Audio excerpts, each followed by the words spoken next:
தமிழ்நாட்டுக்கு வந்தீங்கன்னா பொத்திக்கிட்டு போக பாருங்க. ஊழல்ல தான் இந்த நாட்டுடைய அரசியலே நடக்குது. அதெல்லாம் ஸ்பெசிஃபிக்கா சிங்கிள் அவுட் பண்ற திமுகவை. உன் கதை என்ன? அந்த தமிழ்நாட்டினுடைய அந்த ஓய்வூதிய திட்டத்துக்கு எப்படி அகாமடேட் பண்ணலாம், எவ்வளவு கொள்ளலாம், எவ்வளவு ஏத்துக்கலாம்னு ஒரு கமிட்டியை போட்டு அது பரிந்துரைத்ததை இவர் செய்யறாரு. உனக்கு அந்த யோக்கியதை இருக்குதா? இன்னைக்கு பண்ணியிருக்கேன். ஒரே ஒரு தொகை நீங்க ஜெயிச்சிருக்கடா. உங்களுடைய நாகேந்திரன் திருநெல்வேலி தொகுதியில் ஜெயிச்சிருக்கோம். நான் பேசுறதை விட்டுறேன். பேசாத உட்காந்து மோடி 8 முறை பேசிட்டு வெறுத்து போனீங்கல்ல. போன முறை வெறுத்து போயிட்டு தானே தமிழ்நாட்டை குற்றம் சாட்டி அங்கே பேசுறீங்க. ராஜஸ்தானில் போயிட்டு 6 முறை பேசினார்ல அவரு. ஏன் பேசுறீங்க? மறுபடியும் தமிழகிட்ட வந்து காலில் விடுற. உங்களுடைய அரசியல் என்னன்றத 2017 நீங்க உருவாக்கின கார்பரேட் டெமோக்ரஸி அப்படின்ற ஒரு புத்தகமே எழுதி உள்ள வச்சிருக்கிற வெளியிடாம யாருக்கிட்ட வந்து நீங்க வட சொல்றீங்க? தமிழ்நாட்டுக்கிட்டேவா? இன்னைக்கும் தாவைக்கால் நிறைய பேர் போய் சேர்றாங்க. திமுக அதிமுக போய் சேர்றாங்க. வேலை இல்லாதவன் வேற வழி இல்லாதவன் அங்க போயிட்டு சேர்வான். என்ன பண்றது? நாளுக்கு நாள் பலமாகுது அப்படின்றாங்க கட்சி. ஜனநாயகம் தடுக்கிறாங்க. இன்னைக்கு சர்டிபிகேட் கொடுக்க மாட்டேன்றாங்க. ஜனநாயகம் வந்து தடுக்கிறது வந்துட்டு சென்சார். ஷர்மிளா டாக்கிஸ் நேயர்களுக்கு வணக்கம்.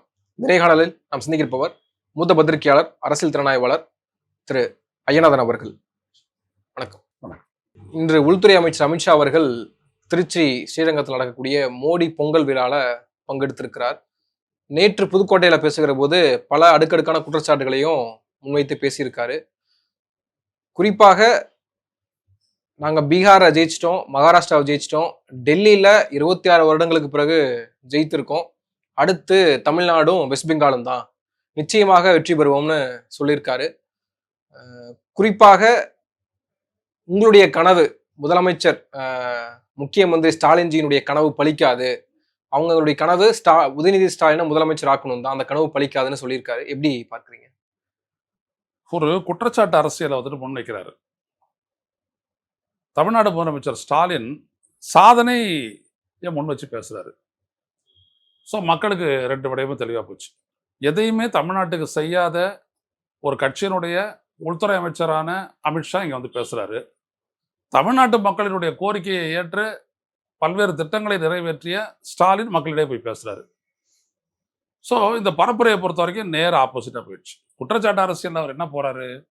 ஊழல் அப்படின்னு சொல்றாரு.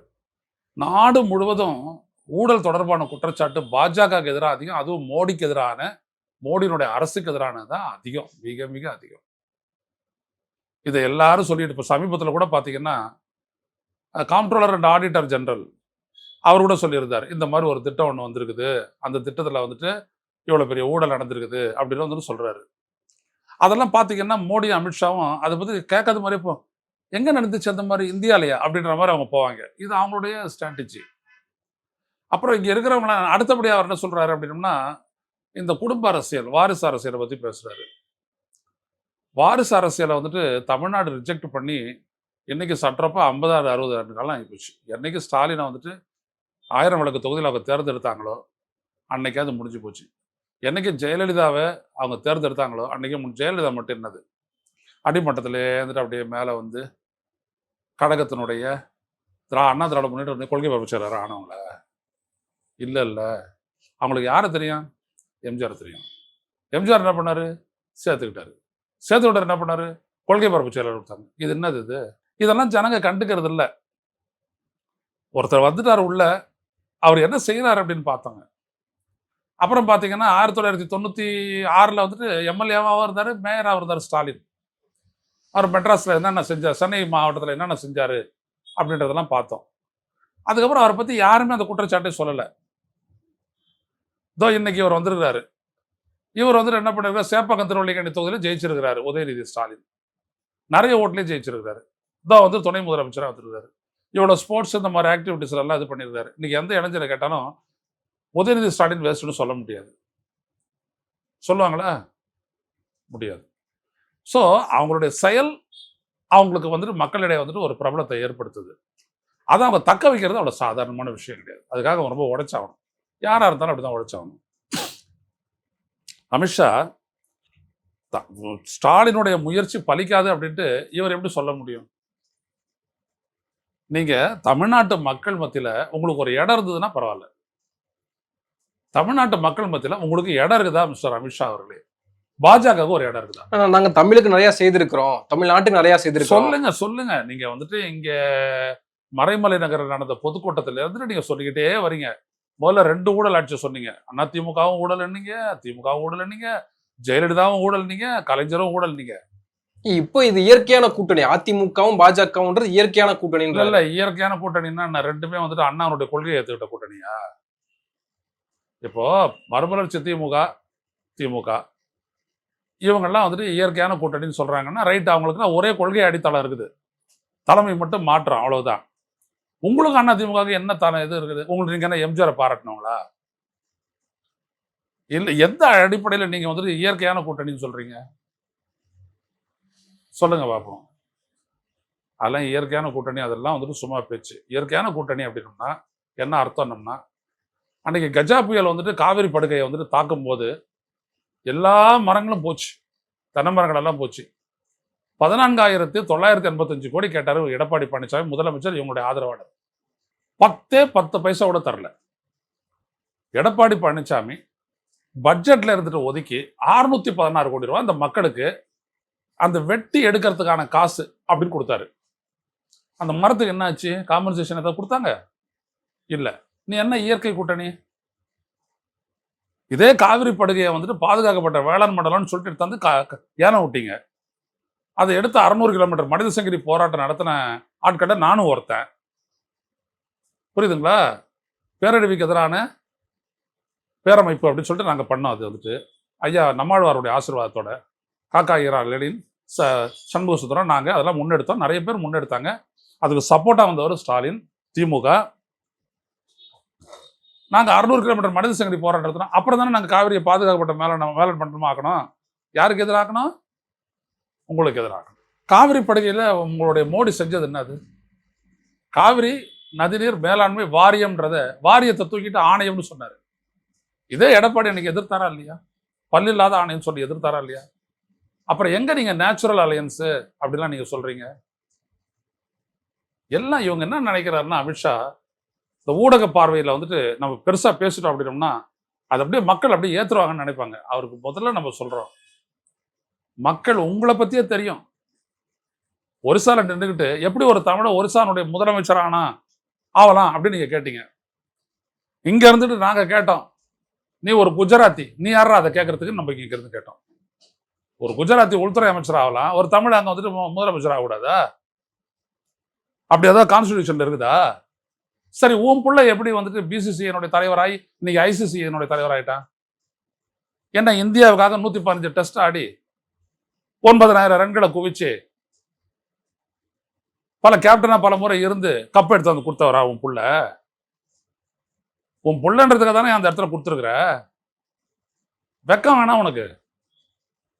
இங்க ஸ்ரீகாந்த் இருந்தாரு, வெங்சர்கார் இருந்திருக்கிறாரு, பிரிஜேஷ் பட்டேல் இருந்திருக்கிறாரு, எவ்வளவோ பேர் இருந்திருக்கிறாங்க. இன்னைக்கு கூட கோச்சா வந்துட்டு பாத்தீங்கன்னா ஒருத்தர் இருக்கிறாரு, எல்லாம் இந்த நாட்டுக்காக கிரிக்கெட் ஆடினவன். அந்த மட்டையே தொடாத ஒரே ஒருத்தன் யாருன்னா ஜெய்ஷா. அவன் தான் இன்னைக்கு ஐசிசி சேர்மன்னா. இது எப்படி வந்துச்சு சொல்லு?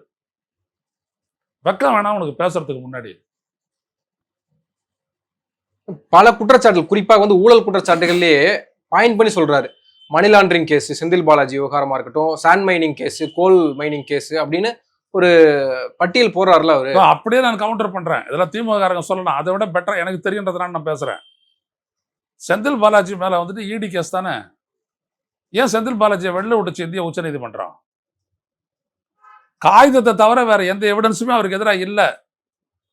என்னது, 2-3 பேர்கிட்ட வாக்குமூலம் வாங்கினது தவிர வேற எவிடன்ஸே இல்ல. இந்த கேஸ் எப்ப முடியும்னு நீதிபதிகளாக எங்களுக்கே தெரில. உச்ச நீதிமன்ற நீதிபதிகள் சொல்றாங்க எங்களுக்கே தெரில. அதனால நீங்க கேஸ் முடிக்கிற வரைக்கும் அவர் சிறையிலாம் வச்சிருக்க முடியாது. அப்படிதானே விடுதலை பண்ணாங்க 400 நாட்களுக்கு பிறகு. அதுக்கு வந்துட்டு இடி தூக்கு மாட்டிக்கிட்டு சாகணும். ஆனா ஒரு துறை வந்துட்டு தூக்கு மாட்டிக்கிறதுக்கான வசதி இல்லை. ஸோ பரவாயில்ல போயிடுச்சு. மணல் கொள்ளையை பத்தி பேசுறீங்கல்ல, மணல் கொள்ளை நடக்காத ஒரு மாநிலத்தை நீங்க சொல்லுங்க பாப்போம். இங்க கொள்ளை நடக்குதியா? நான் தான் புத்தகத்திலே எழுதி வச்சிருக்கிறேன். ஹைட்ரோ கார்பன் அபாயம் புத்தகத்துல எழுதி வச்சிருக்கிறேன் நான், எவ்வளவு நடக்குது என்ன அப்படின்றது. இது தொடர்பா வந்துட்டு ஒரு பெரிய இயக்கமே பண்ணோம். எந்த மாநிலத்தில் நடக்கலன்னு சொல்லு. உத்தரப்பிரதேச நடக்கல, பீகார் நடக்கல, குஜராத்ல நடக்கல, மணல் கொள்ளை நடக்காத மாநிலம் இது. இல்லாதையா நீங்களாம் வீடு கட்டிட்டு இருக்கிறீங்க. லட்சக்கணக்கான ஸ்கொயர் ஃபீட்ல RSS கட்டடம் கட்டி கொடுத்தீங்களா? மணல் எங்கேருந்து வந்துச்சு? அதனால அமித்ஷா தமிழ்நாட்டுக்கு வந்தீங்கன்னா பொத்திக்கிட்டு போக பாருங்க. நீங்க சொல்லக்கூடிய விடயங்களுக்கெல்லாம் பதில், அதாவது ஊழல்ல தான் இந்த நாட்டினுடைய அரசியலே நடக்குது. அதெல்லாம் ஸ்பெசிஃபிக்கா சிங்கிள் அவுட் பண்ற திமுகவை. உன் கதை என்ன? யாரு நிதி கொடுத்தானோ அவனுடைய பேரையே சொல்லாம ஒரு சட்டம் போட்டு வாங்கினியா இல்லையா நிதி? அது ஊழல் இல்லையா? எலக்ட்ரல் பாண்டு, PM கேர்ஸ் அப்படின்ற ஒரு இதை வச்சுக்கிட்டு 39,000 கோடி வசூல் பண்ணிட்டு பிரதமருக்கும் அதுக்கும் சம்பந்தம் இல்லைன்னு சொன்னீங்களே, அது ஊழல் இல்லையா?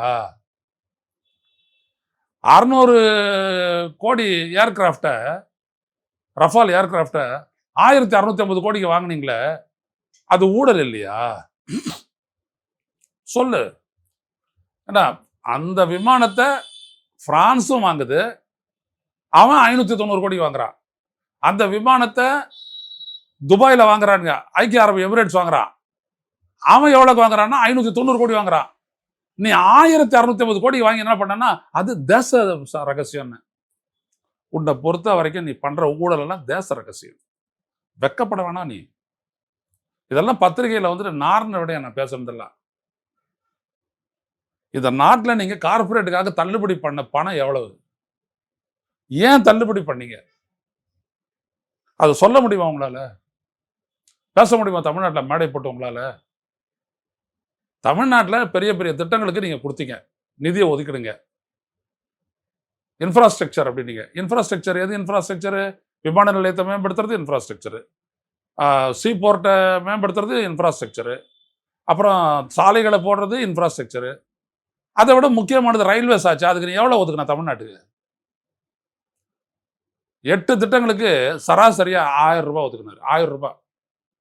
1000 ரூபாய் ஒதுக்குனா ஒரு 100 கிலோமீட்டருக்கு வந்துட்டு அகல ரயில் பாதை பண்ணிடலாம்ல. 1000 ரூபாய் போதும்ல. 1000 ரூபாய்லாம் இந்த முட்டா பசங்க வந்துட்டு நம்மளுக்கு பூ சுத்துறானுங்க. கொஞ்சம் நீ இந்த மாநிலத்துக்கு வா, நீ ஜெயி, நீ திருட்டுத்தனம் பண்ணி தான் ஜெயிக்க போற, ஏதோ ஒன்று பண்ண போற EVM வச்சு. அதில் நீ கைதாரத. இப்போ நீங்க பீகார்ல ஜெயிச்சேன், பீகார்ல ஜெயிச்சுட்டேன், பீகார்ல ஜெயிச்சு எப்படி ஜெயிச்சேன்? உலக வங்கியில இருந்து கடன் வாங்குறாரு அந்த ஆளு நிதிஷ்குமார். வாங்கி 1.5 கோடி பேருடைய கணக்குல 10,000 போட்டேன், 5,000 கோடி. அதில் ஆம்பளைகளுக்கு போட்டேன், பெண்களுக்கு போட்டேன், ஆண்களுக்கு போட்டேன். அப்புறம் ஆண்களுக்கு லெட்டர் அனுப்புறேன், அது உங்களுக்கு தப்பா வந்துருச்சு, நீங்க திருப்பி கொடுங்கன்னு. அவன் கேட்டான் பீகாரி, அப்படியா, நான் போட்ட ஓட்டை திருப்பி கொடு, நான் உன் பணத்தை திருப்பி கொடுக்குறேன்னா. சரியா போச்சா? ஆச்சா இல்லையா? அதெல்லாம் நடந்துச்சா இல்லையா?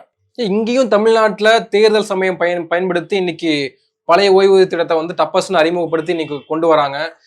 3000 ரூபாய் வந்து பொங்கல் பரிசு தொகையா கொடுக்குறாங்க, லேப்டாப் கொடுக்குறாங்க. இதெல்லாமே தேர்தல் கணக்கு தானே? தேர்தல் கணக்கு இல்ல, பட்ஜெட் எடுத்து கொடுக்குறான். உலக வங்கியில இருந்து வாங்கி நான் கொடுக்கல. என்னுடைய முதலமைச்சர் இந்த பட்ஜெட்ல இருந்து கொடுக்குறாரு. அந்த புதிய ஓய்வூதிய திட்டம் இருக்குது இல்லைங்களா தமிழ்நாடு, அது என்னது டாப்ஸ். ஆமா, அந்த தமிழ்நாட்டினுடைய அந்த திட்ட ஓய்வூதிய திட்டத்துக்கு எப்படி அகாமடேட் பண்ணலாம், எவ்வளவு கொள்ளலாம், எவ்வளவு ஏத்துக்கலாம்னு ஒரு கமிட்டியை போட்டு அது பரிந்துரைத்ததை இவர் செய்யறாரு. உனக்கு அந்த யோக்கியதை இருக்குதா? என்னைக்காச்சும் நீ பண்ணிருக்கியா? நீ ஒரு மாநில அரசு அது செய்த, உன்னால செய்ய முடியுமா? சொல்லு. இந்த தமிழ்நாடு அரசு இயற்றிய சட்டங்கள் எல்லாமே வந்துட்டு பாத்தீங்கன்னா நிபுணர் குழு வச்சுதான் போட்டது, நீட்டு உட்பட. நிபுணர் குழு அமைச்சாங்களா இல்லையா? ஒரு நீதிபதியை வச்சு நிபுணர் கூட அமைச்சு தானே போட்டாங்க. நீ என்ன பண்ற? அதை அப்படியே கிடப்புல வச்சுக்கிட்டு 3 வருஷம் கழிச்சு இல்லைன்னு சொல்லி அனுப்புற.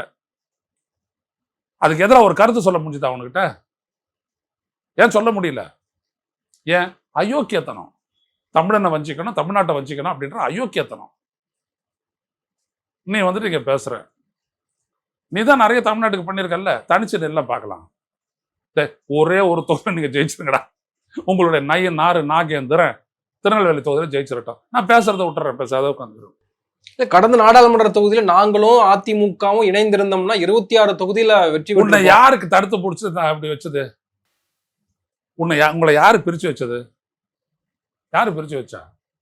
நீ கேட்ட 9 சீட்டை ஏன் எடப்பாடி பழனிசாமி தரமாட்டேன்னாரு? ஏன்? உன் யோக்கியதை தெரியும். இப்ப வாங்கின ஓட்டு கூட வாங்கிருக்க மாட்டாங்க. புரியுதா? இப்ப நீ 18% இந்த அண்ணாமலை வந்துட்டு அடிச்சுக்கிறாரு. எல்லாம் பாட்டாளி மக்கள் கட்சி, ஓபிஎஸ், இபிஎஸ், அம்மா மக்கள் கண்ணு முன்னேற்ற கழகம், சண்முகம், இப்படியான ஆட்களுடைய ஓட்டை வச்சுக்கிட்டு நான் ஜெயிச்சிட்டேன்ற நீ நில்லு பார்ப்போம். நீ நின்னா உன்னுடைய ஸ்ட்ரென்த் என்னன்னா அங்க ஒரு 5-6 சீட்டு ஜெயிப்பேன். அதாவது இந்த கிராம வார்டுல வந்துட்டு ஒரு 5-6 வார்டு அங்க கன்னியாகுமரி ஜெயிப்பேன். விட்டா நேரம் இங்க வந்துட்டு வெஸ்ட் மாம்பலத்துல ஒரு வார்டுல ஜெயிப்பேன். அவ்வளவுதான் உன்னோட இவ்வளவுதான் உன்னோட ஸ்ட்ரென்த். 5.35 விழுக்காடு ஓட்டு, அவ்வளவுதான். இவ்வளவுதான் உங்களுடைய யோக்கியதை. நின்று பாருங்க. நீங்க வேணா மோடி எடுத்தாந்து 8 முறை பேசிட்டு வெறுத்து போனீங்கல்ல. போன முறை வெறுத்து போயிட்டு தானே தமிழ்நாட்டை குற்றம் சாட்டி அங்க பேசுறீங்க. ராஜஸ்தான்ல போயிட்டு தாறுமாறா பேசினார்ல அவரு. ஏன் பேசுறீங்க? மறுபடியும் தமிழங்கிட்ட வந்து காலில் விடுற. வெக்கப்பட வேணா நீ. இன்னைக்கு 50 தொகுதியில கேட்கறாங்கல்ல. இல்ல 90 தொகுதியில நீ நில்லுன்ற. நான் எங்களுக்கு என்ன வசதி தான். தமிழ்நாட்டினுடைய அரசியல் உளவியலுக்கே எதிரானவங்க நீங்க. பாருங்க, அமித்ஷா அவர்கள், நீங்களோ மோடியோ மாறலா யாரு, ஒழுக்க ரீதியா யாரு அப்படின்றது இந்தியாவுக்கே தெரியும். தமிழ்நாட்டுக்கு தெரியாதா? 3000 முஸ்லீம்களை 48 மணி நேரத்துல வெட்டி கொன்னீங்களே, கொளுத்துனீங்களே. உங்களை ஏத்துக்குமா தமிழ்நாட்டினுடைய உளவியல்? தமிழ்நாடு எப்படியாப்பட்ட இடம் தெரியுமா உனக்கு? பாக்குறல்ல, அவன் காவடி எடுத்துட்டு போனான்னா முஸ்லீம் வந்துட்டு தண்ணி கொடுப்பான். இன்னொரு இடத்துல இவன் பண்ணான்னா அவன் வந்துட்டு ஜூஸ் கொடுப்பான். உன்னால திருக்கடைக்குன்றத்துல ஏதாவது பண்ண, திருப்பரங்குன்றத்துல பண்ண முடிஞ்சதா? ஏன் பண்ண முடியல? இதுதான் தமிழ்நாடு. பண்பாடு. தமிழ்நாடு என்றால் பண்பாடுன்னு அர்த்தம். இதை ஸ்டாலின் புரிஞ்சுட்டு இருக்காரு, அதனால அவர் ஜெயிக்கிறாரு. இதை நீ புரியல உனக்கு, அதனால நீ தோக்குற. இவ்வளவுதான் விஷயமே. திருட்டுத்தனம் பண்ணி நீ ஜெயிக்கலாம். உனக்கு மோடிக்கு தெரிஞ்ச விஷயமே திருட்டுத்தனம் தான். அதில் நீ பண்ணி ஜெயிக்கலாம். அதை தான் எதிர்த்து நாங்கள் எவ்வளோ பண்ண முடியுமோ, திமுக மட்டும் இல்லை, நாங்களாம் கூட பண்றோம். எவ்வளவு பேரை சேர்க்க முடியுமோ, எவ்வளவு பேர் இவங்க அப்படி இப்படி நீக்கிட்டீங்களே. செத்து போயிட்டான்னு நீ லிஸ்ட் கொடுக்குறேன், உயிரோட இருக்கிறான்னு ரகு அவருக்கு சொல்றாரு. இன்னொருத்தர் சொல்றாரு நான் இருக்கிறேங்க அப்படின்றாரு. எப்படி இதெல்லாம் நடக்குது? வெக்கப்பட வேணாம் நீங்களா? ஒரு தேர்தல் இந்த நாட்டு மக்களுக்கு கிடைத்த ஒரே வாக்குரிமையின் அடிப்படையில் நடக்குது.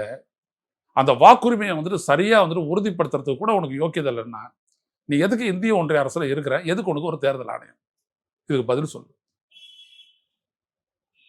நீ வந்துட்டு இந்த வந்த ஃபார்மை வச்சு ஃபில்அப் பண்ணி ஒன்று நீ டிராஃப்டை வெளியிடல, அது எங்களுக்கு தெரியும். அது ஏற்கனவே இருக்கிறதா இருந்திருக்குது. சிஸ்டத்துல வச்சு பலரும் ரிமூவ் பண்ணியிருக்கிறேன், உலகத்துக்கே தெரியுது. என்ன அடிப்படையில் ரிமூவ் பண்ண கேட்குறாங்கல்ல. மம்தா பானர்ஜி கேட்டாங்கல்ல, ஏஐ பயன்படுத்துற அப்படின்ட்டு. இல்லைன்னு ஏதாவது சொன்னியா நீ? உன் தேர்தல் ஆணையம் சொல்லிச்சா? அது உங்க தேர்தல் ஆணையம் தான். ஏன்னா நீங்க 2 பேரும் தான் சேர்ந்து தேர்ந்தெடுக்கிறீங்க. மோடி அமித்ஷாவும் சேர்ந்து தேர்ந்தெடுக்கிறீங்க. 3வது ஒரு கேபினட் மினிஸ்டர். ஆமா ஆமா ஆமா ஆமா அப்படின்ற 3வது ஆள் அந்த கமிட்டியில் மெம்பர். எதிர்கட்சி தலைவர் என்ன பண்ணுவார்? அவர் வெளில போயிடுவார். நீங்க 2 பேரும் தான் சேர்ந்து பண்ணிட்டு இருக்கீங்க. ஆமா ஆமா 2 பேரும் ஓலிக்கு வேலைக்கு ஓனான் சாட்சின்ற மாதிரி. இவ்வளவுதானே நீங்க. உங்களுக்கு தைரியமா அந்த நாட்டு மக்களை ஃபேஸ் பண்றதுக்கு தைரியம் இருக்குதா உங்களுக்கு? இன்னைக்கு எடப்பாடி 5000 ரூபாய் கொடுக்க சொன்னதனுடைய விளைவாகத்தான் 3000 ரூபாய் இன்னைக்கு பொங்கல் பரிசா கொடுத்திருக்காரு. எடப்பாடி இருக்கும்போது எவ்வளவு கொடுத்தாரு?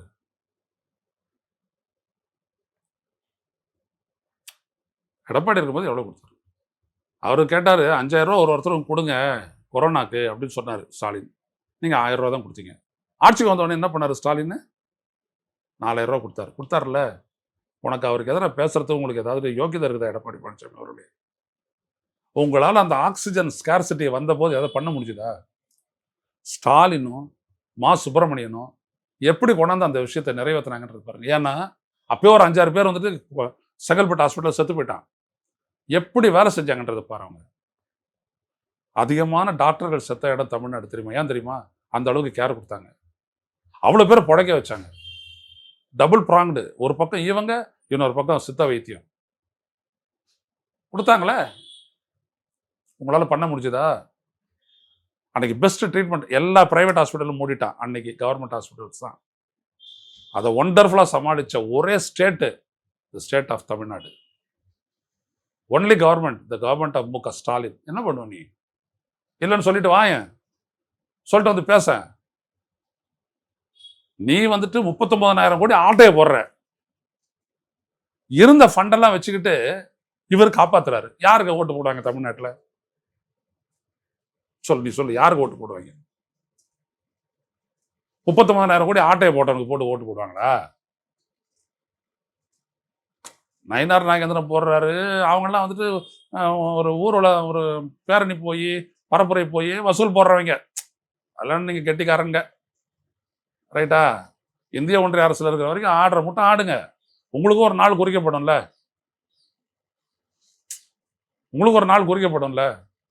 அன்னைக்கு அதை பார்த்துக்கிறோம். அது வரைக்கும் நீங்க சொல்லலாம், இவர் ஊழல், அவர் ஊழல், அவர் ஊழல், இவர் ஊழல்.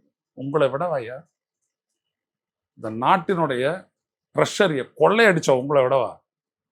கேஸ் போடு, நான் பண்றேன். உங்களுடைய அரசியல் என்னன்றத 2017 நீங்க உருவாக்கின கார்பரேட் டெமோக்ரஸி அப்படின்ற ஒரு புத்தகமே எழுதி உள்ள வச்சிருக்கிற, வெளியிடாம. தெரியுதா? எந்த விதமான கேரண்டி இல்லாம தூக்கி அள்ளி கொடுத்தீங்களா 10,000 கோடிக்கணக்கான ரூபாய்களை கடனா வந்துச்சா? செந்தில் பாலாஜி எடுத்துட்டு போயிட்டு நிறுத்துறியா? எவ்வளவு சார்ஜ்? 1,82,00,000. அதானி மேல என்ன சார்ஜ்?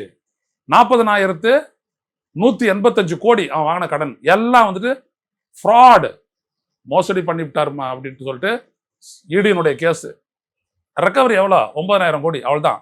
அனில் அம்பானி எப்படி வெளில இருக்கிறாரு? எப்படி வெளில இருக்கிறாரு? உங்க யோகியது என்ன? 1,82,00,000 தூக்கி பாட்டீங்களா? ஒரு காகிதம் தான். இங்க கான்கிரீட்டா எவிடன்ஸ் இருக்குது அனில் அம்பானிக்கு எதிராக. ஏன் அரெஸ்ட் பண்ணல? இது மக்களுக்கு கேட்க தெரியாதா? யாருக்கிட்ட வந்துட்டு நீங்க வடை சொல்றீங்க? தமிழ்நாட்டுக்கிட்டேவா? நாங்க மெது வடை, மசால் வடை, ஆம வடை, வேற என்ன வடை இருக்குது? வடையிலேருந்து அடை வரைக்கும் நாங்க தான் எக்ஸ்பர்ட். எங்க கிட்ட வந்து சுடவே சுடாத. நீங்க 2 பேருமே பண்ற தவறு என்ன அப்படின்னம்னா, ஒண்ணு, நீங்க முட்டாள்கள் அப்படின்றத நீங்க உணர மாட்டேன்றீங்க. 2வது, தமிழ்நாட்டு மக்கள் அறிவாளிகள் அப்படின்றத நீங்க இது வரைக்கும் உணரல. இது 2 தான் மோடிக்கும் அமித்ஷாவுக்கும் இதுவே பிரச்சனையே தான். தமிழ்நாட்டில் இருக்கிறவங்க புத்திசாலிங்கன்னு நினைச்சான்னு வச்சுக்கோங்களேன், இவங்க பேசுறதே வேற மாதிரி இருக்கும். இவங்க உங்க கூட தமிழ்நாட்டில இருந்து ஒரு கட்சிக்காரன் இருக்கிறான்ல, முன்னாடி வந்துட்டு ஒரு 5,000 பேர் உட்காரான்ல, இதே மாதிரி தான் இருக்கிறான் வெளில அப்படின்னு நினைச்சிடுறான். அதுதான் நீ பண்ற தப்பு. உன் கட்சிக்காரன்ல தமிழ்நாடு அது வேற.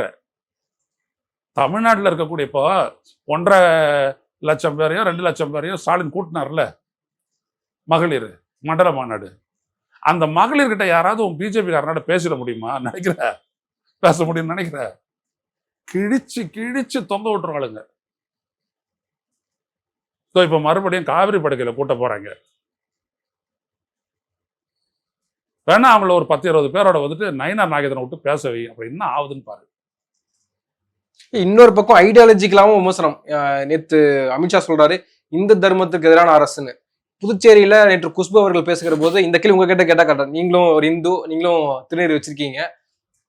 கடவுளுக்கு எதிரான ஆட்சி வந்து திமுக, கடவுளுக்கு எதிராக இருக்காங்க, சனாதனத்துக்கு எதிராக இருக்காங்க, இந்துக்களுக்கு எதிராக இருக்காங்க, மக்களுக்கு எதிராக இருக்காங்க அப்படின்ற விமர்சனம் முன்வைக்கப்படுதுல.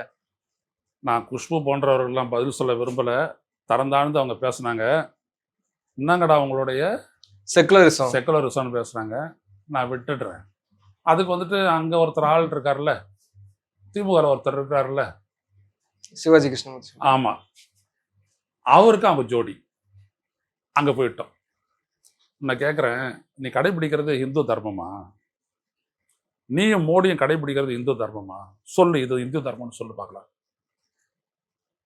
உன்னுடைய நயினார் நாகேந்திரன் சொல்றாரு, கரூரில் நடந்த அந்த சம்பவத்துக்கு காரணம் நான் குற்றஞ்சாட்டுகிறேன் அப்படின்னு சொல்லிட்டு செந்தில் பாலாஜியை காட்டுறாரு. ஏன் செந்தில் பாலாஜி உன்னுடைய சிபிஐ வந்துட்டு விசாரணைக்கு எடுக்கல? வெக்கப்பட வேணா நீங்களா? வெக்கப்பட வேணா நீங்க? எந்த செந்தில் பாலாஜி அப்படியே நீங்க உங்களுக்கு பயம் அவர் மேல இருக்கிறது ஒத்துக்கிறேன். அவரை தாண்டி நீங்க கொங்கு மண்டலத்துல நீங்க ஒன்னும் அசைச்சிட முடியாது. அவர் பண்ணிடுவாரு. அது வேற உங்களுடைய அரசியல்.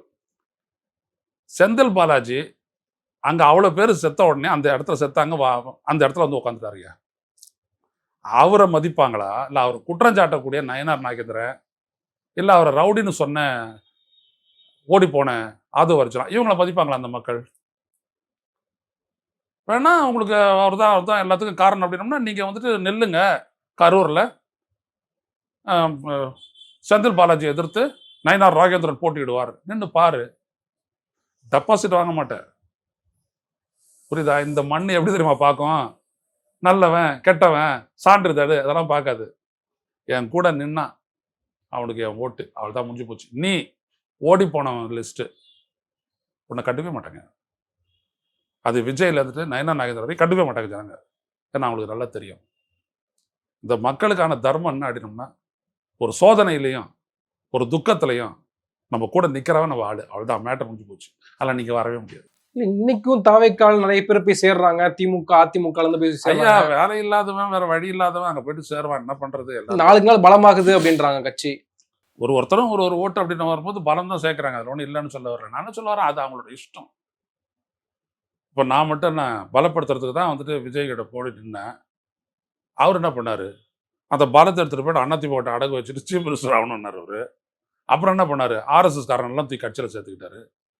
நம்மளுக்கு சூடு சொரணை மானம் இதெல்லாம் இருந்தது, கொள்கைப்பட்டிருந்து நம்ம வெளில வந்துட்டோம். அவங்களுக்கு என்ன இருக்குது? இப்போ செங்கோட்டையனுக்கு என்ன இருக்குது?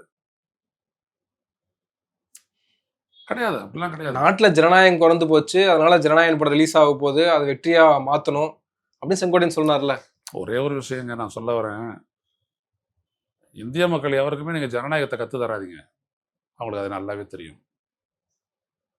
அவங்க நேருல இருந்துட்டு பார்த்துட்டு இருக்கிறாங்க. ஜனநாயகம்னா என்ன அப்படின்றது அவங்க நல்லா தெரியும். வறுமை அவங்கள சில நேரங்களில் காசு கையேந்த வைக்குது, இவ்வளவுதான். சீமானுக்கு நான் சேர்த்தே சொல்றேன். காசு வாங்கிட்டதுனால நீங்க அவங்கள தப்புன்னா சொல்லாதீங்க. நீ எல்லாம் காசு இல்லாத சோத்துக்கு வழி இல்லாத நீ கல்லா போடுறியா? கல்லா போடுறீங்கல்ல, நீங்க எல்லாரும் கல்லா தான்.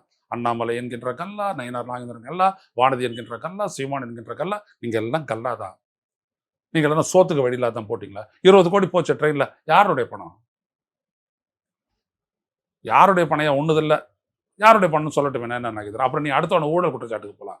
20 கோடி ஹார்ட் கேஷ் போச்சு, உன் ஆளே போட்டு கொடுத்துறான், பிடிச்சாச்சு. மேட்ரு என்ன? இப்போ நீங்க பேசலாமா? இந்த மக்களை பத்தி பேசலாமா? இதுதான் நான் சொல்ல வரேன். நீங்க இந்த மக்களுக்காக செஞ்சது என்ன? அவ்வளவுதான் நான் கேட்குற கேள்வி. இந்த மக்களுக்காக நான் இதை செஞ்சேன், நான் வந்து பேசுவேன். பேசு, தாராளமா பேசு. அதை விட்டுட்டு குற்றச்சாட்டு அரசியல், நீ வந்துட்டு பிள்ளைய மேல கொண்டு வர பார்க்குற, அது தமிழ்நாட்டு கவலை. ஸ்டாலின் பிள்ளைய கொண்டு வர போறோமா, ஆராசா பிள்ளைய கொண்டு வர போறோமா, அது தமிழ்நாட்டினுடைய கவலை. என்கிட்ட வந்து நிக்க போறேன், நான் ஓட்டு போட போறேன், அவ்வளவுதான் விஷயம். நீ யாரு? ஐடியாலஜிக்கலா நீ எதிரி, அவ்வளவுதான். அங்க போன அந்த தீபத்தூண்ல நான் ஏத்தணும் அப்படின்ற, அது தீபத்தூணா? அது சொல்லு பார்க்கலாம். பாரு எவ்வளோ எவிடன்சஸ் வச்சு நாங்கள் பேசணும். உங்களுக்கு நான் சொன்னேன்ல, ஃபுல்லஸ்ட் எவிடன்சஸ் எல்லாம் வச்சுக்கிட்டு தானே நாங்கள் பேசணும். இந்த மாதிரி இந்தியாவில் யாராவது பேசியிருக்கிறானா? புத்தகம் போட்டிருப்பான், உடனடி அடிச்சோம் பாரு, சமாட்டி அடிச்சோம் பாரு. அந்த இதை வந்துட்டு ஏன் அந்த பில்லரை வச்சான்? அது மேலே வைக்கப்பட்ட தியோடலைட்னா என்னது? அந்த தியோடலைட் எதுக்காக பயன்படுத்தப்பட்டது? அதனுடைய இடம் என்ன? எல்லாத்தையும் விளக்கிட்டோம்ல. உன் பிஜேபி காரனுக்கு எவனுக்காவது இதெல்லாம் என்னன்னு தெரியுமா? ஒரு பல்புனாலே என்னன்னு தெரியாது, கொளுத்த தெரியும், அவ்வளவுதான். எனவே உங்களை எல்லாம் ஏத்துக்க மாட்டாங்க தமிழ்நாடு. இந்த தமிழ்நாடு என்ன எதிர்பார்க்கணும்னா, இவங்கள வந்துட்டோம் என்ன ஆகும் தமிழ்நாடு அப்படின்னு யோசிப்பாங்கல்ல. இவங்கள கொடுத்துட்டோம் என்ன ஆகும்? என்ன ஆச்சு பீகார்ல, என்ன ஆச்சு உத்தரப்பிரதேசத்துல, என்ன ஆச்சு ஹரியானால, என்ன ஆச்சு குஜராத்ல? யோசிப்பாங்கல்ல. குஜராத்ல சூரத் பட்டணத்துல மட்டும் 2-3 லட்சம் பேர் தமிழா இருக்கிறான். அவனுக்கு தெரியும்ல உங்களுடைய யோக்கியதை என்னன்ட்டு. ரொம்ப காலமா இருக்கிறான். அதனால தமிழ்நாட்டை நீங்க ஏமாற்ற முடியாது. அது முதல்ல நீங்க புரிச்சுங்க. நீங்க ஏமாத்தணுன்ற ஒரு இதோட நினைப்போட வரீங்க. ஒண்ணுக்கு கவுண்டர் 97 லட்சம் பேரை நீக்கி இருக்கிறீங்க நீங்க. அதுக்கப்புறம் ஒரு 12 லட்சம் பேருக்கு நோட்டீஸ் கொடுக்குறீங்க. இதெல்லாம் பார்த்துக்கிட்டு தான் இருக்கிறோம். இதுக்கெல்லாம் அந்த கட்சி செயல்பட்டுக்கிட்டு தான் இருக்குது. திமுகவும் செயல்படுது, அவருடைய கூட்டணி கட்சியும் செயல்படுறாங்க. அண்ணா திமுகலையும் ஓரளவு கணிசமா இறங்கி செயல்படுறாங்க. ஏன்னா அவங்களுக்கு தெரியுது நம்மளுக்கும் வச்ச வெடிதான் அப்படின்ட்டு. நீங்க ஒரு இந்து அப்படின்னம்னா எந்த இந்து தர்மத்தை நீங்க கடைபிடிக்கிறீங்க? ஆத்மானம் சர்வம் பூதானி, இதான் சொல்லுது, கிருஷ்ணன் சொன்னது. எல்லா ஜீவன்களிலும் ஆன்மாவாக வதிப்பவன் நானே. அப்புறம் என்ன முஸ்லீம் எங்க வரான், இந்து எங்க வரான், கிறிஸ்டியன் எங்க வரான், எங்க வரான் சொல்லு. என்னுடைய வள்ளலார் பெருமான் சொன்னாரு, ஆடு மாடு கோழி எல்லாமே அவர் ஆன்மா தானே, உனக்கு பசி எடுத்ததுன்னா அவங்கள வெட்டி தின்னுவியா, அவங்களாம் உனக்கு சகோதரர்கள் மாதிரி தானே அப்படின்னாரு. எப்பா அப்படின்ட்டு ஓரம் ஒதுக்கிட்டோம் நம்ம. இதுதான் தத்துவம். இதுதான் தமிழர் கடைபிடிக்கக்கூடிய வடமை, பண்பாடு. நாங்க கரெக்டா செய்வோம். புரட்டாசி மாசமா எங்க ஆட்கள் தொடவே மாட்டாங்க, அப்படியே இருப்பாங்க. மீன் கடையிலலாம் வியாபாரம் ஆகாது. ஆனா நீங்களாம் திருட்டுத்தனமா தின்றவங்க. இந்தாண்ட பக்கம் வந்துட்டு கோசாலைன்னுவீங்க, மாட்டை காப்பாத்துறான்னுவீங்க, அந்தாண்ட எருமாட்டை நீ கத்துற செய்தி அதான். அதிகமான எருமாட்டு கறியை எக்ஸ்போர்ட் பண்றது ஏன்? அது ஆன்மா கிடையாது. அது எருமாடு உடைக்கலையா ஃபீல்டுல? உன்னுடைய உத்தரப்பிரதேசர் என்ன பண்றாங்க? சென்னையிலேயே பார்த்து காலை வராத தடுக்கிறாங்க. தர்மமா அது? செய்யலாமா அந்த மாதிரி? நீ காலமாட்டை காப்பாத்துறது அதை செய்யற? எவ்வளவு அநியாயம் இது! வெளிநாட்டுல இருந்து செமனை வாங்கி இங்க இருக்கக்கூடிய நாட்டு மாட்டுக்கு செலுத்துறியா? சரியா அது? தர்மமா அது? கல்விக்கான நிதியை வந்துட்டு தடுத்து வைக்கிறியா? அது என்ன தர்மமா அது? கல்வியில முன்னேற தமிழ்நாடு இல்ல, இங்க இருந்து பார்த்து கத்துக்குவியா இல்ல எங்களை பேனலைஸ் பண்ணுவியா? எனவே அமித்ஷா அவர்களே, நான் உங்களுக்கு சொல்றேன், நீங்க வந்துட்டு நீங்க முதல்ல அடிப்படையில நீங்க பெரியாரை தெரிஞ்சுக்காம நீங்க எதுவுமே பண்ண முடியாது. புரியுதுங்களா? நீங்க வந்துட்டு என்னன்னா சீமான் அரசியல் பண்றீங்க. அது சீமான் எவனும் எனக்கு வேணாம், ஓட்டு பாரு ஓட்டு, போட்டு பாரு ஓட்ட, அப்புறம் பாரு நாட்டை, கொட்டை. ஒன்றும் நடக்காதுங்க, ஒன்றும் நடக்காது. இந்த தமிழ்நாடு புத்தி மாநிலம். இன்னைக்கு நேரத்தில் 24 ஐயா தந்தை பெரியார் என்னைக்கு காங்கிரஸை விட்டு வெளியேறினாரோ, செங்கல்பட்டு மாநாட்டில் இருந்துட்டு, அந்த நாளிலிருந்து இந்த மண்ணில் சமூக அரசியல் சித்தாந்தம் விதைக்கப்பட்டது. அதுக்கு முன்னாடிலாம் அப்படி இப்படிலாம் சொல்லுவாங்க, எல்லாம் இருக்க ஒத்துக்கிறேன். ஐயா தந்தை பெரியார் தான் டேர்னிங். அண்ணா சொன்னாரு, ஐயா தந்தை பெரியார் ஒரு காலகட்டம், ஒரு திருப்பு முனை, ஒரு சகாப்தம்னாரு. அதான் ஏன் அந்த அறிஞர் அப்படி சொன்னாரு? சிலிருக்குது பாரு அப்படியே. 3 MA உங்களெல்லாம் நிக்க முடியாது அவருடைய நாலேஜ் கிட்ட. அவர் சொல்றாரு ஐயா யாருன்ட்டு. இவரு சொல்றாரு, ஏன் பிரிச்சிங்க அப்படின்னு கேட்கிறாரு. உன்னை விட்ட கூட தான் நான் வந்தேன், ஏன்னு சொல்லுவியா நீ? சீமான கேட்கிறேன். இவர் புதுசா ஒரு பெரியாரெல்லாம் கண்டுபிடிக்கிறாரு. ஏமாத்த நினைக்கிறான். இன்னைக்கு தேர்தல் சமயமா பார்த்து பராசக்தி படத்தை வேண்டும் என்றே கொண்டு வராங்க. மொழிப்போர் பிரச்சனையை வந்து மீண்டும் ஊதி பெருசாக்குறாங்க. எங்க நாங்க ஊதணும்? எந்த இடத்துலயுமே நாங்க ஊதல. அது ஒரு தீம், அதை எடுத்துட்டு வரோம். உனக்கு பயமா இருக்குது, அவ்வளவுதானே. தமிழுக்கு திமுக எதுவும் செய்யல, தமிழுக்கு ஃபுல்லா நாம் தமிழர் கட்சிகள் தான் வந்து செஞ்சிருக்கு, தமிழை போற்றி இருக்கு. நம்ம ஐயா நம்மளாம் வந்துட்டு நேர்த்தியா பேசக்கூடியவங்க, பார்க்கக்கூடியவங்க, அதெல்லாம் சொல்லாதீங்க. நீங்க தமிழுக்காக நீங்க என்ன செஞ்சீங்கன்றதெல்லாம் வந்துட்டு வேண்டாம். ஒரு மொழிக்காக செய்றீங்க அப்படின்னோம்னா, அந்த மொழி வழி வந்து அந்த மக்களால் காப்பாற்றப்பட்ட பண்பாட்டின்படி நீங்கள் நின்றீர்களா அப்படின்றதான் முதல் கேள்வி. இல்லையா, ஒத்திக்கிட்டு போ, அவ்வளவுதான் நான் சொல்றது. பண்பாடு இருக்கணும், ஒழுக்கம் இருக்கணும். என் முன்னாடி இருக்கக்கூடிய பாலாஜி என் சகோதரர் என்ன இருக்கணும், என் பாலாஜி என்ன ஆளு அப்படி நான் தேட போனேன்னு வச்சுக்கோ, நான் அரசியலுக்கு அன்ஃபிட்னு அர்த்தம். இதோ இந்த பையன் நிற்கிறான், தம்பி நிற்கிறான், அது கிடையாது. அடுத்த கட்டத்துக்கு மேம்படுத்துற நீ என்கிட்ட கேட்குற, என்னுடைய செய்தியை நீ தான் கொண்டு போற, நீ தான் பெரிய ஆள் இப்படின்ற எண்ணம் வரணும். நான் பேசுறேன் அப்படிலாம் அது கிடையாது. நீங்க எல்லாம் பண்ற தப்பு அதுதான். திரும்ப வந்துட்டு அப்படியே தூக்கி வைக்கிறிய, திரும்ப மாதிரி அமைப்பு ரீதியாக கட்சியை கட்டமைத்து அந்த மக்களை ஒழுங்குபடுத்தி மேம்படுத்தி நான் பேசுறிய. உன் கட்சியில கட்டமைப்பு இருக்குதா? இருக்காயா? இல்ல. ஒரு லெட்டர் கூட நீ தான் மாவட்ட தலைவர்னு சொல்லி கொடுக்க மாட்டல்ல. நீ கட்டமைப்பு பிடிச்சி அவரை வந்து தூக்கி பேசுற. நான் இருந்த வரைக்கும் எனக்கு காடு கிடையாது, உனக்கும் காடு கிடையாது. நீ வந்துட்டு கட்டமைப்பு போடலங்க அப்படின்னு பேசுற. அதே பாணில விஜய் வந்துட்டாரு. இப்போ தீயசக்தி தீயசக்தி தீயசக்தி ஜனநாயகம் தடுக்கிறாங்க. இன்னைக்கு சர்டிபிகேட் கொடுக்க மாட்டேன்றாங்க. ஜனநாயகம் வந்து தடுக்கிறது வந்துட்டு சென்சார் தணிக்கை வாரியம், சென்சார் போர்டு, அது சுதந்திர அமைப்பு தானே. போர்டுனாலே அதான, வாரியம்னால தனிதான் தானே. அவங்க தான் தடுக்கிறாங்க.